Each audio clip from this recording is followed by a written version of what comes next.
Sekitar awal bulan April tahun 2017, aku resmi keluar dari rumah kedua orang tua untuk ikut suami.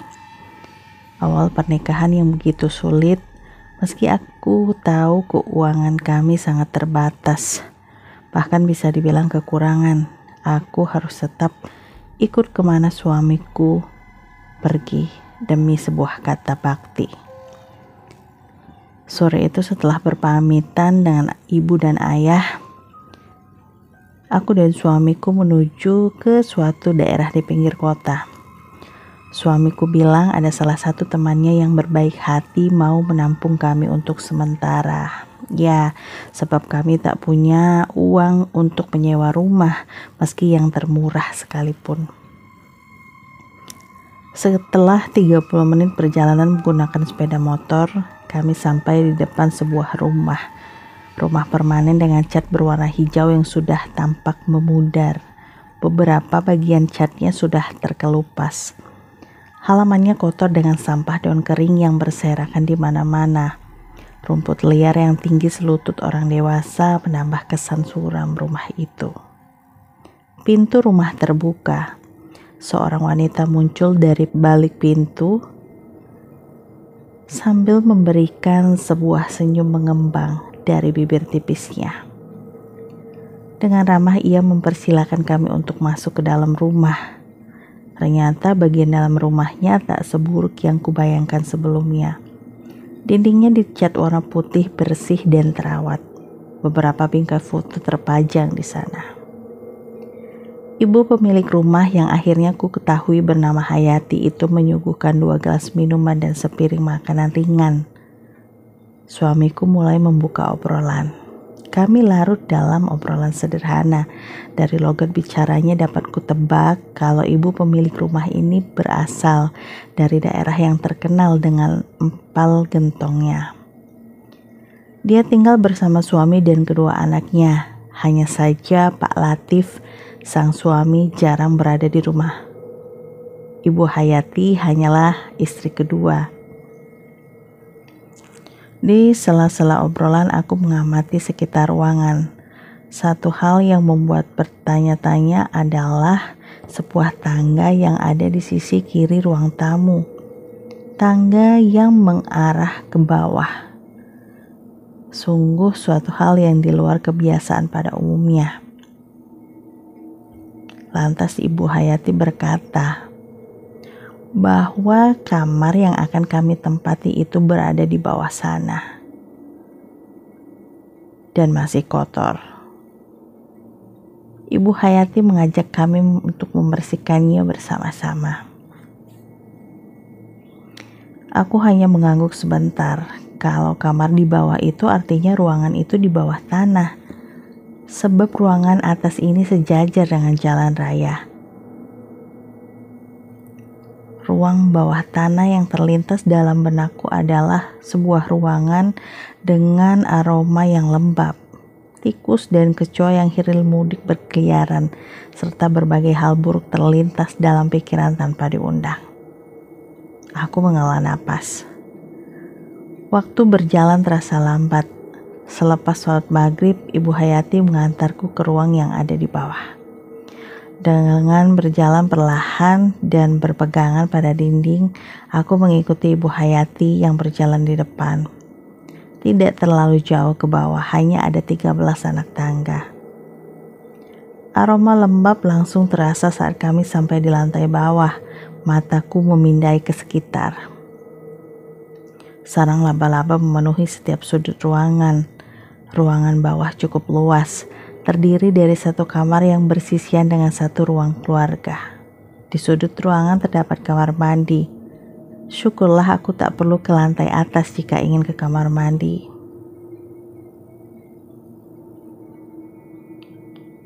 Tapi beberapa menit kemudian Ibu Hayati berkata bahwa kamar mandi di bawah ini sudah rusak. Jadi tetap harus pakai yang di atas. Aku pun menjawab tak apa. Malam itu aku dan abang tidur di ruang tamu yang ada di lantai atas. Hati begitu gelisah, mata terasa sulit untuk dipejamkan. Kulihat abang sudah tertidur pulas di sisiku. Lamat-lamat aku mendengar suara gaduh di lantai bawah. Suara langkah kaki, suara orang mengobrol, dan perlahan berganti suara orang menangis, lirih, tetapi begitu pilu menyayat hati. Aku ingin membangunkan abang, tapi tak sampai hati. Entah berapa lama segala keanehan itu terjadi, sampai azan subuh terdengar, suara-suara itu baru berhenti. Paginya kami mulai membersihkan ruangan, menyapu, mengepel, membersihkan sarang laba-laba, menata alas untuk tidur, dan hal lainnya. Sampai tengah hari, acara bersih-bersih baru selesai. Tubuhku terasa lelah ditambah rasa kantuk yang luar biasa. Aku merebahkan tubuh, lalu perlahan tertidur. Entah sudah berapa lama aku tertidur. Saat mata terbuka, aku sangat terkejut dengan apa yang aku lihat. Seorang wanita berdiri di sudut ruangan membelakangiku. Rambutnya yang panjang terurai sampai sebatas pinggang. Mahkota dengan kilauan permata bertahta di atas kepalanya. Aroma melati bercampur kenanga menguar, terasa begitu menusuk hidung. Aku ingin bersuara sekedar menyapa sosok itu, tapi suaraku tertahan di tenggorokan. Sosok itu perlahan berbalik, kemudian menatapku. Cantik, satu kata yang terucap dalam hati. Sorot matanya tajam. Sesaat kemudian sosok itu tersenyum padaku. Namun saat ku amati lebih dalam, senyumnya berubah menjadi seringai yang mengerikan. Aku beringsut mundur. Sepersekian detik sosok itu berubah mengerikan. Kaki jenjangnya yang terbalutkan hijau berubah menjadi sisik dan perlahan semakin memanjang. Bagian bawah tubuh sosok itu berubah menjadi ular. Sekuat tenaga aku mencoba berteriak, tapi tak ada sedikit pun suara yang keluar. Aku hanya mampu berdoa di dalam hati. Aku terperanjat. Ternyata yang kualami baru saja hanyalah sebuah mimpi. Namun aku merasakan tubuhku basah oleh keringat dan aroma itu. Aroma kenanga berbau dengan melati terasa menusuk penciuman, membuat perutku mual. Abang masuk ke kamar, membawa segelas air putih lalu menyodorkannya padaku. Dia mengatakan kalau dalam tidur tadi aku terlihat gelisah dan meronta. Setelah meneguk air dalam gelas, aku mengatakan apa yang kualami. Abang hanya tersenyum. Katanya aku harus mulai terbiasa dengan mereka yang tak kasat mata.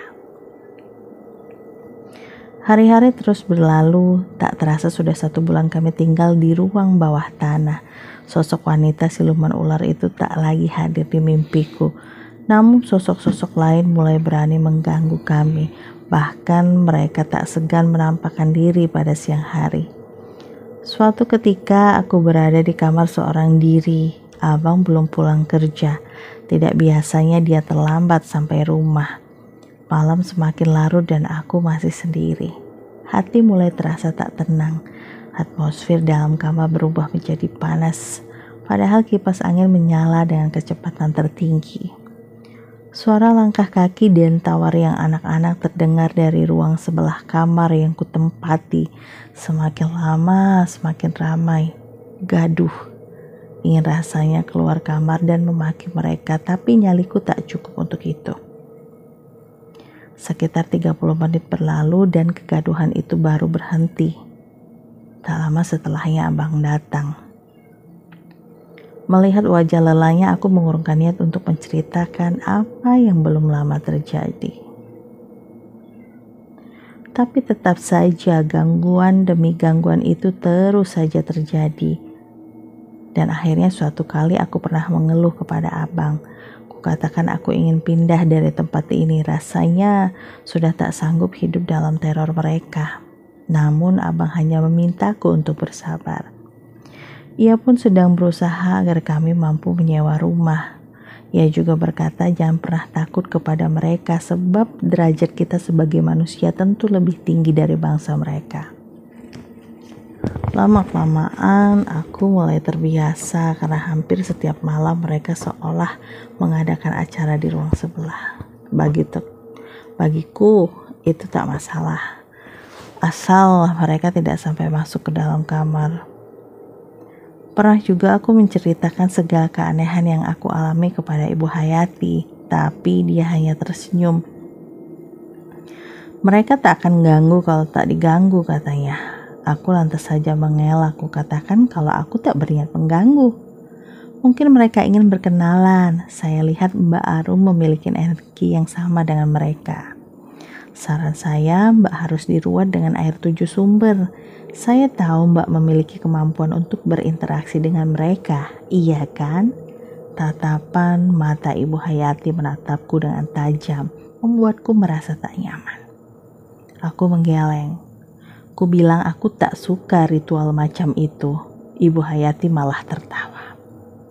Setelah obrolanku dengan Ibu Hayati siang itu, aku mulai menjaga jarak dengannya. Entah mengapa berada di dekatnya membuat tubuhku tak nyaman. Aroma kenanga bercampur melati itu tercium dari tubuhnya. Tapi apa mungkin? Pernah suatu sore, aku memergoki Ibu Hayati yang tengah sibuk di dapur. Kulihat dia menyiapkan berbagai macam jajan pasar di atas tampah. Beraneka jajan pasar itu tersusun rapi di atas tampah bersanding dengan 7 gelas berisi aneka minuman dan beraneka bunga. Itu sesaji. Pertanyaannya, untuk apa dia menyiapkan semua itu? Dia kemudian membawa sesaji itu ke dalam kamar.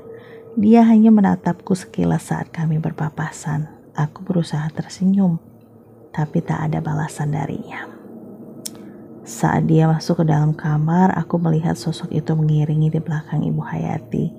Sosok wanita ular. Ternyata mereka berdua ada hubungannya. Aku semakin merengek kepada abang untuk secepatnya keluar dari tempat ini. Aku bahkan ingin bekerja supaya kami dapat menambah keuangan. Namun dengan tegas abang melarang, sabar dan sabar. Selalu itu yang dikatakannya. Ibu Hayati selalu memintaku untuk menuruti sarannya dengan istilah ruwet sesuai caranya, tapi aku selalu menolak dengan halus. Walau bagaimanapun aku menghargai dia sebagai pemilik rumah. Namun dia tak pernah lelah menyarankanku. Bahkan pernah suatu ketika dia meminta untuk memotong rambutku yang panjangnya sudah melebihi pinggang ini.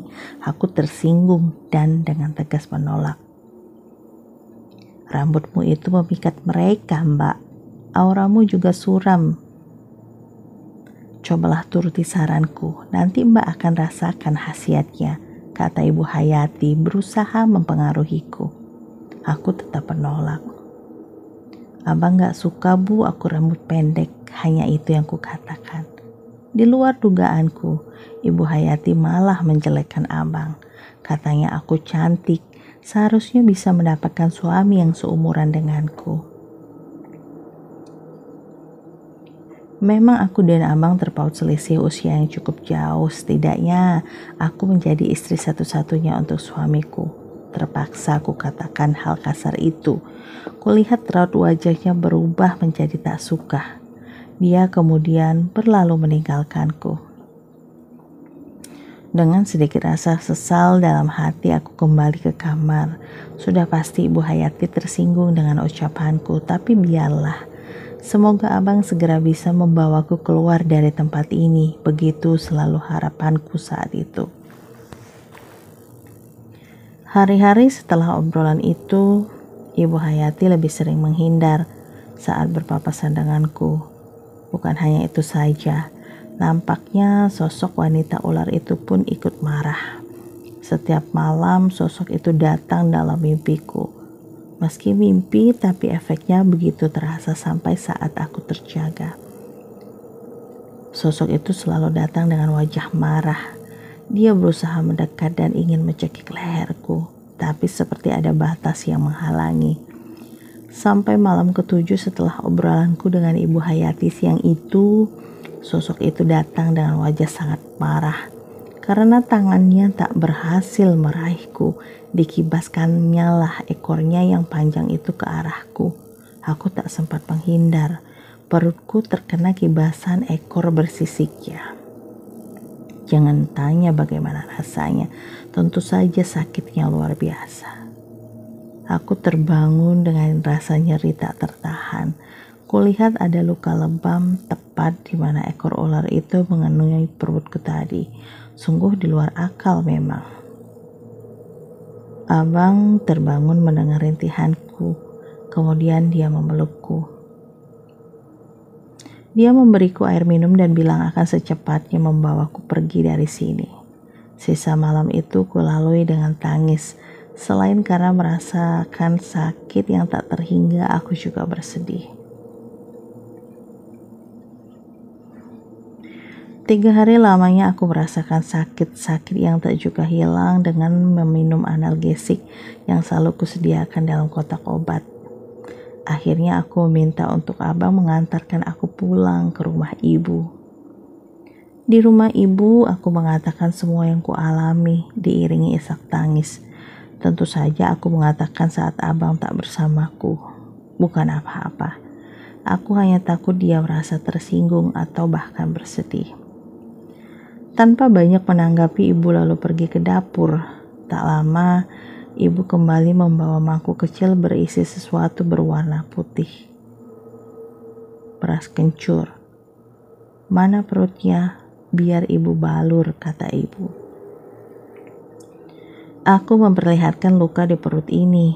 Ibu lalu membalurnya dengan beras kencur setelah mengucapkan bismillah. Sambil membalur, ibu juga berdoa dengan bahasa Jawa.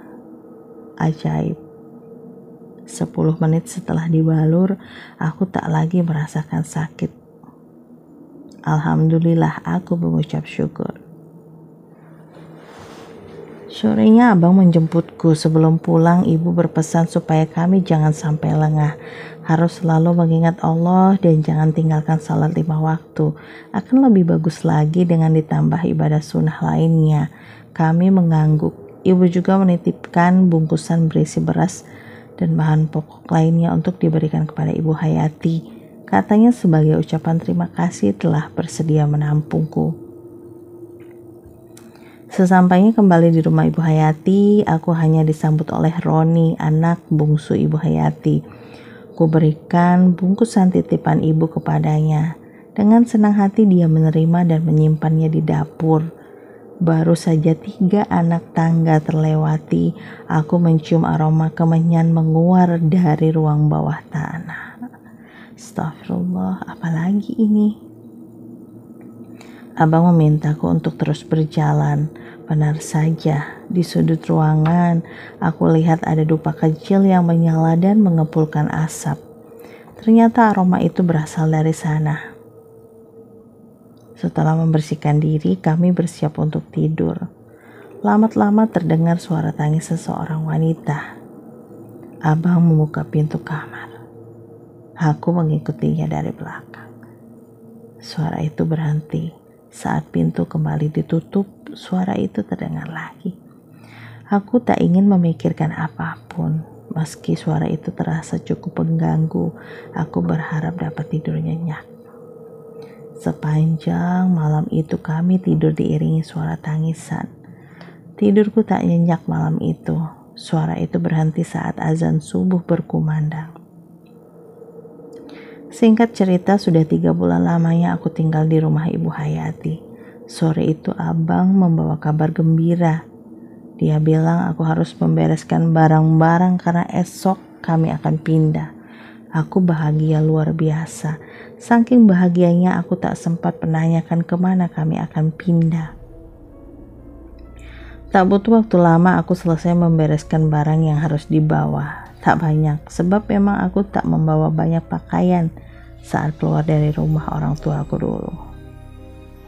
Paginya kami berpamitan kepada Ibu Hayati dan suaminya yang saat itu sedang ada di rumah. Sementara kedua anak mereka tak ada di rumah karena sudah berangkat sekolah. Terdapat ucapan permintaan maaf dari Pak Latif jika selama tinggal di rumahnya kami merasakan ketidaknyamanan. Sementara Ibu Hayati hanya tersenyum tipis saat kami menyalaminya. Tak ada ekspresi ramah seperti saat dulu kami datang. Biarlah, pikirku.